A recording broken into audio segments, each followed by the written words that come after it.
Hello viewers, இன்னைக்கு நம்ம பார்க்க போறது Attack on Titan episode 80 part 1.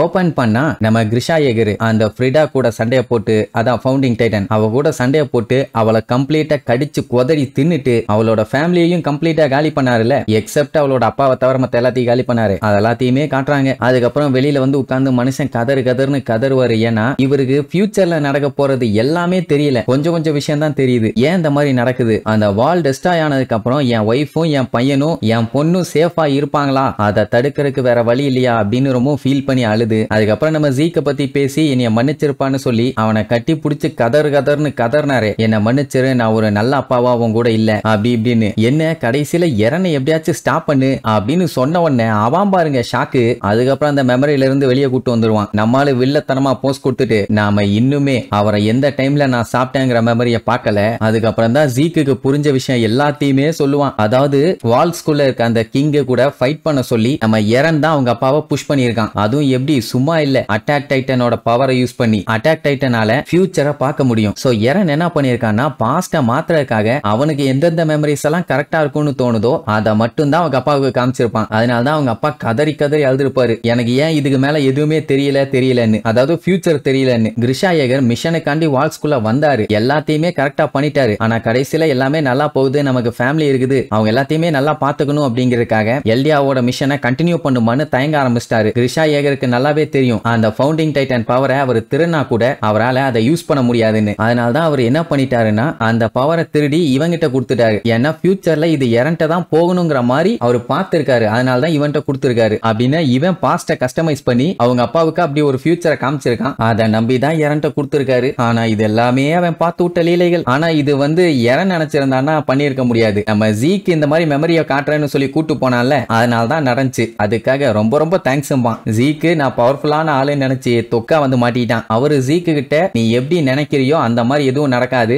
எல்லாமே எரன் தான் முடிவு பண்ண போறான்னு சொன்னாரு. அப்படின்னா நம்மால போட்ட பிளான் எல்லாமே ஊத்திக்கிச்சுன்னு இப்பதான் அவனுக்கே புரியுது. 4 வருஷத்துக்கு முன்னாடி நம்மால அவனோட ஃபியூச்சரை அவங்க அப்பா மெமரியில இருந்து பார்த்திருக்கான். அதுவும் எப்போ ஹிஸ்டோரியாவோட கைய பிடிச்சான்ல அந்த டைம். வாட் அ மெமரி அருமையா இருந்துச்சும்பா. இதெல்லாம் பார்த்து ஜீக்கு ரொம்ப பயந்து போய் உடனே யுமிர் கிட்ட எந்த எல்டியனுக்கும் இனிமேட்டு குழந்தைய பிறக்க கூடாது, அந்த மாதிரி பண்ணிரு யுமிர் அப்படின்னு ஆர்டர் போட்ட உடனே யுமிர் பாத்தீங்கன்னா கோஆர்டினேட்ஸை நோக்கி அவன் பாட்டுக்கு நடக்க ஆரம்பிச்சிருவான். கிரிஷா வந்து எப்படியாச்சும் எரனை தடுக்க சொல்லியிருக்காரு. ஆனா கடைசியில எரனால நம்ம இப்படி பண்ணிட்டோமேன்னு ரொம்ப ரிக்ரெட் பண்ணியிருக்காரு. நீ டேடியோட மெமரியில அப்படி என்னத்த பார்த்தேன்னு எனக்கு தெரியல, ஆனா நீ எல்லாத்தையுமே பார்க்கல கரெக்டா அப்படிங்கும்போது எரன் பாத்தீங்கன்னா அந்த சங்கிலியை போட்டு இழுத்து பிக்க ட்ரை பண்ணுவான். அவனால முடியல. அங்க யுமிர் பாத்தீங்கன்னா அவ பாட்டுக்கு கோஆர்டினேட்ஸை நோக்கி போயிட்டு இருக்கா. அவன் மட்டும் போயிட்டான். ஜீக் சொன்ன மாதிரியே எல்லாம் நடந்துரும். இப்ப என்னன்னா பயலுக்கு வந்து ஃபவுண்டிங் டைட்டனோட பவர் என்னன்னே தெரியாது. நீ எப்பவுமே பவர் இல்லாதவன் தான், உன்னால எதுவும் பண்ண முடியாது, இனி நான் நினைச்ச மாதிரி தான் நடக்க போகுதுன்னு ஜீக் சொல்லும் போதே பய கையை பிய அந்த சங்கிலியில இருந்து பிச்சு வெளியே எடுத்துருவான். அதுலயும் ஒரு கையில பாத்தீங்கன்னா 2 விரலே பிஞ்சு போச்சு. ஜீக்கே மிரண்டுட்டான், என்ன இவ்வளவு வெறித்தனமா இருக்கான்னு. அதுக்கப்புறம் யுமிரை நோக்கி வேகமா ஓடுவான். ஓடு எரனு ஓடு, நீ என்னதான் ஓடினாலும் எந்த ஒரு யூஸும் இல்ல. யுமிருக்கு ஆர்டர் கொடுத்து அவ மூவ் பண்ண ஆரம்பிச்சிட்டான்னா அவளை இந்த உலகத்துல யாராலையுமே தடுக்க முடியாது தம்பி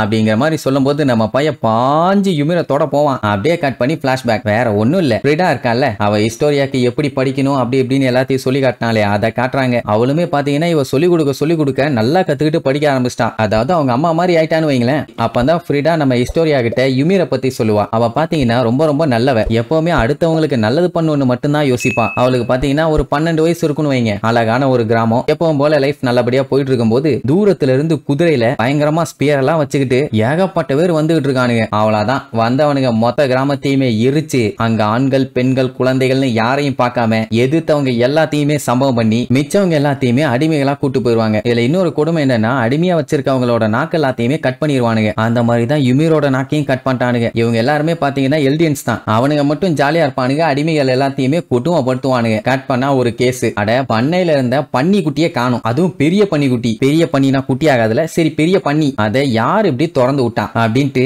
அடிமைகள் எல்லாத்தையுமே நிக்க வச்சு கேள்வி மேல கேள்வி கேட்டுக்கிட்டு இருப்பான். அது யாரு என்னன்னு ஒழுக்கமா சொல்லலைன்னா அடிமைகளா இருக்காங்கல்ல அவங்களோட கண்ணை நோண்டிடுவானாமா. ஒரு கண்ணு தான், நீங்க பாக்குற வேலைக்கு ஒன்னு இருந்தா போதுங்கிற மாதிரி சொல்லுவானா. அவ்வளவுதான், அத்தனை பேருமே பீதியாகி யூமிரை காட்டி விட்டுருவாங்க. ஆக்சுவலா அவளாலதான் அந்த பண்ணி எஸ்கேப் ஆயிருக்கும். நீ தான் நிஜமாவே அந்த பண்ணியை திறந்து விட்டியான்னு கேட்டவொடனே மன்னிச்சிருங்க எஜமா அப்படின்ட்டு கால விழுவான். பேசலாம் மாட்டா, ஏன்னா நாக்கதான் கட் பண்ணிட்டானேல. அந்த ராஜா பாத்தீங்கன்னா சரிமா நீ போ, உன்னை நான் ஃப்ரீயா விடுறேன் அப்படின்னுட்டான். பரவாயில்லையே, பண்ணிய ஃப்ரீயா விட்டவனே இவளையும் ஃப்ரீயா விட்டுட்டான். ரொம்பவும் பிராடு மைண்டடான ராஜான்னு நினைப்பீங்க. ஆனா அந்த பண்ணி பைய பிராடு இல்ல, ஃப்ராடு. யுமிரோட ஒத்த கண்ணை நோண்டி அவளை ஓட விட்டு அம்ப வச்சு அடிச்சிருக்கானுங்க. பாவம் சின்ன பொண்ணு என்ன பண்ண முடியும்? முதுகுல ஒரு அம்பு, கால்ல ஒரு அம்பு சுருகி இருக்குது, இனி ஓட முடியாது. அப்படியே பயங்கரமா அழுதுகிட்டு இருப்பான். அந்த டைம் பாத்தீங்கன்னா அவ விழுந்த இடத்துல ஒரு பெரிய மரம் ஒண்ணு இருக்கும். அடியில பாத்தீங்கன்னா வேரெல்லாம் பெருசா போய் ஒரு குகை மாதிரி போகுமா. இவனுங்க வேற பின்னாடி வந்துகிட்டு இருக்கானுங்க. சரி ரைட்டுன்னு சொல்லிட்டு தப்பிக்கிறதுக்காக உள்ள போயிருவான். உள்ள போன இடத்துல ஏதோ ஸ்லோப் இருந்திருக்குது போல.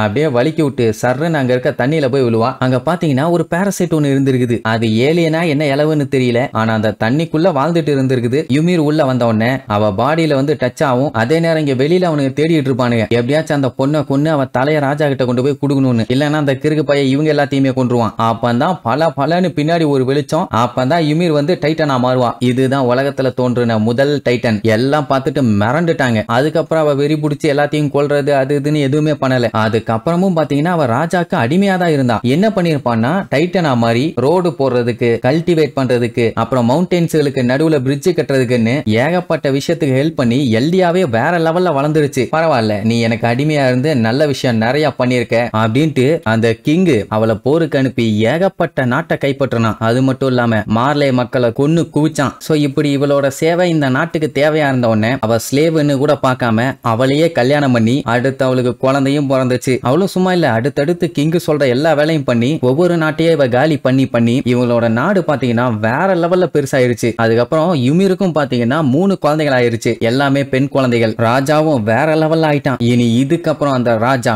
என்னென்ன அட்டூழியம் எல்லாம் பண்ணான்னு அடுத்தடுத்த எபிசோட்ல பார்க்கலாம். டாடா.